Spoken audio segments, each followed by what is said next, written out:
Listen up, because what I am about to tell you is going to mess with your head. This is the story of Ryuto Kageyama, and trust me when I say this guy had everything. And I mean everything. He was 32 years old, built like he spent half his life in the gym, sharp jawline, dark hair always, slick back and eyes that could cut through steel. Ryuto was a big shot architect in Tokyo, pulling in 7 figures a year designing skyscrapers. That made the city look like something out of a sci-fi movie. He had the penthouse, the car, the respect. But here is the thing about having everything: you start thinking you are untouchable, and that is when life comes for you. Now Ryuto was engaged to Akari Tanaka, sweet girl, known her since college. She was the kind of woman your mom would love, stable job as a marketing director, kind heart, always planning their future together. Wedding was set for 6 months out. Everything was perfect. To perfect in Ryuto, he was bored out of his mind. See, Akari was safe, predictable. She was the end game, but Ryuto was not ready for the game to end. He wanted the thrill, the rush, the kind of danger that makes your blood pump hot. That is when he met her, Yuki Nakamura, 27 years old, with legs that went on forever, raven black hair that fell past her shoulders and lips painted the color of fresh blood. She walked into his office one Tuesday afternoon claiming she needed an architect for her new art gallery, but the way she looked at him, man, that was not about business. She sat across from his desk, crossed her legs, and smiled like she knew every dirty thought running through his head. And brother, there were plenty. We should discuss this over drinks, she said. Her voice was smooth like expensive whiskey. Ryuto knew he should not. He had Akari waiting at home, probably picking out wedding flowers or some nonsense. But something about Yuki pulled at him like gravity, like fate, like a trap, so he said yes. That first night they met at some upscale bar in Roppongi, the kind of place where the drinks cost more than most people's rent. Yuki wore a black dress that hugged every curve. She talked about art, about passion, about how life was too short to play it safe. Her hand kept brushing against his accidental touches that felt anything but accidental. By the 3rd drink, Ryuto was leaning in. By the 5th, they were in the back of a cab heading to her place, and by midnight, Ryuto crossed the line. He could never uncross. Her apartment was pure seduction, dim lights, silk sheets, the smell of jasmine in the air. They barely made it through the door before they were tearing at each other's clothes. It was raw, it was intense, it was everything. His life with Akari was not. Yuki knew how to touch him, how to look at him, how to make him forget his own name. When it was over, Ryuto lay there staring at the ceiling, thinking he should feel guilty, but all he felt was alive. "This is just between us, right?" he said.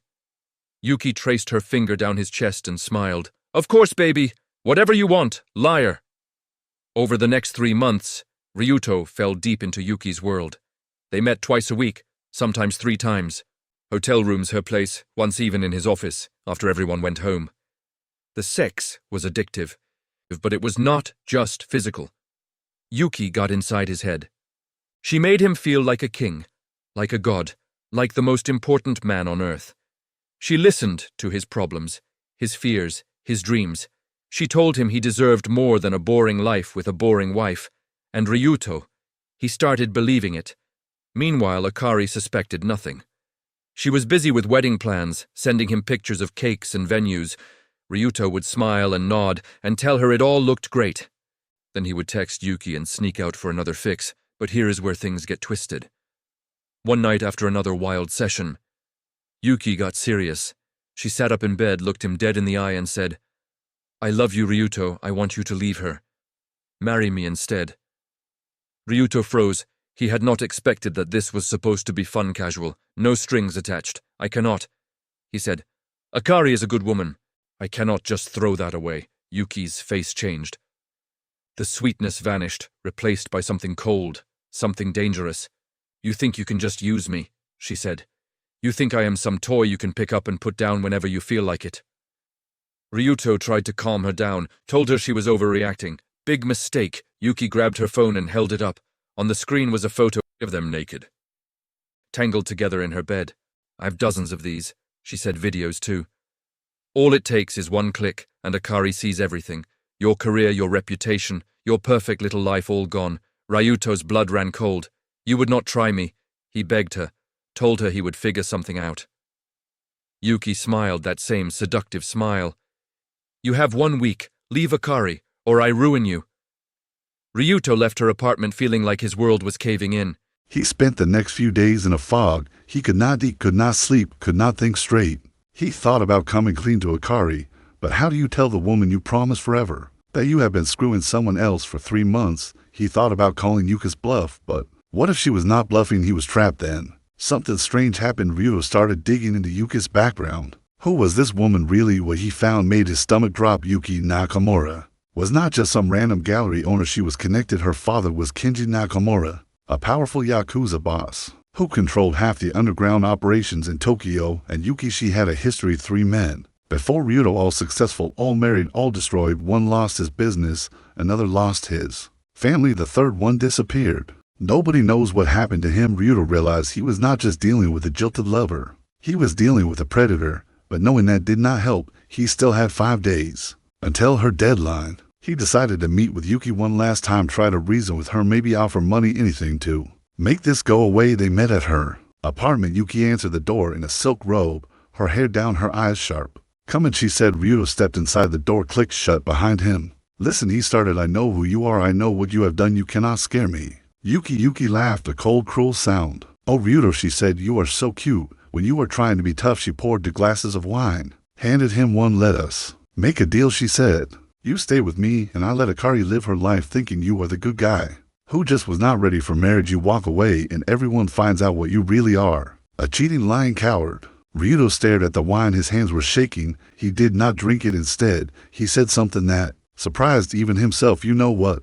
Yuki, do it. Send the photos. Tell everyone I'm done playing your game." Yuki's smile faded. "You are bluffing." "No, I am not." Ryuto pulled out his phone.